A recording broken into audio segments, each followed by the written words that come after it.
దేవుడిని నమ్మటం గొప్పతనం. దేవుడిని నమ్మండి. Praise the Lord. దేవుడు బాగు చేస్తాడు, దేవుడు స్వస్థపరుస్తాడు, దేవుడు విడిపిస్తాడు. విడిపించిన తర్వాత, బాగుపడిన తర్వాత దేవుడు నమ్ముకున్నాడు ఆ గుడ్డోడు కూడా. కళ్ళు తెరవబడిన తర్వాత 9వ అధ్యాయం మొత్తం మీరు చదివితే యోహాను సువార్త.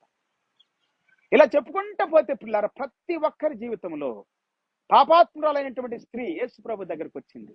హే, నీవు పాపాత్మురాలా, గెట్ అవుట్ అనలా. ఆమె బాధ అంతా చెప్పుకొనిచ్చాడు. ఆమె కన్నీళ్లతో చెప్పుకుంది ఆమె బాధ అంతా. చెంబులుగా కారిపోయినాయి కన్నీళ్లు. యేసయ్య పాదాలని కడిగింది, ఆయన పాదాలు ముద్దు పెట్టుకుంది, తన విలువైన వెంట్రుకలతో ఆయన పాదాలని తుడిచింది. Praise the lord. అంటే ఆమె వేదనంతా, రోదనంతా ఆయన పాదాల దగ్గర ఒప్పుకునేటట్లుగా ఆమె